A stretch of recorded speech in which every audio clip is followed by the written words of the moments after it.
Hey Links family, welcome to another Links E-Link. We are so excited to be able to join with you. We're right in the middle of our summer appeal, our World Changers appeal. You may well have seen some of the stuff that has gone out on our social media and through our various communications. We are really excited to be joining together with incredible world changers around the globe. Ordinary radicals doing extraordinary work for the kingdom of God, and we believe that we are all called into this adventure to change the world. In Links, we have always said we're not interested in asking people to come and help us change the world. We want to help you change the world. What is it that God has put on your heart? What is it that you are passionate about? Maybe it's to see an end to trafficking. Maybe it is to see equal opportunities in the area of education, to see people break free from the stranglehold of poverty through business development. Whatever it is, we want to join with you. Whether you're an individual, a business, a church, a school, we believe that together we're stronger. That when we work together, lives can be changed, communities can be transformed, and injustices can be turned around. But we need to join together to see that happen.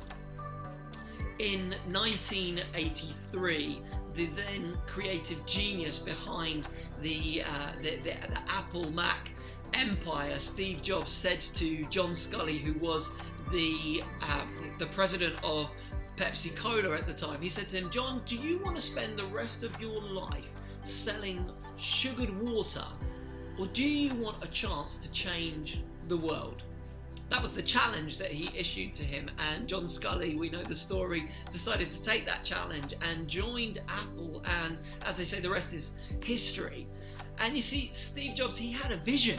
He had a vision of a better tomorrow. He had a vision of what could be, not what was. And I'm old enough to remember the world before iPhones and iPads and all of those different things that are now so much like a common part of what we are used to. But I remember when those things, they didn't exist. The idea of having a library of music, almost limitless music within your pocket, and to be able to carry your office around with you, that was ludicrous. People would not have believed that. In fact, back at that point in 1983, they didn't believe that people should even be able to have their own personal computers. That idea was laughable at the time. And so often people have been raised up to see beyond what was into what could be. And people have laughed at them and people have ridiculed them. When Roger Bannister believed that it was possible to break the minute mile, he was told that was crazy. It was crazy to believe that this record could be broken. He said that it was told that people did not have the mental capacity to be able to do it. They would literally go crazy if they tried to break that record. But of course he did it, and then after that, more and more people were able to break that barrier. And it says in the book of Habakkuk, the prophet was told to make the vision plain, to write it down so that it was easily understandable, so that people could run with it.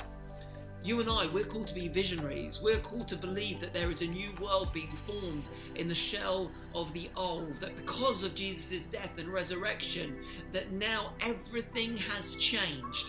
And because of that, God is now reconciling and bringing everything back to its original design.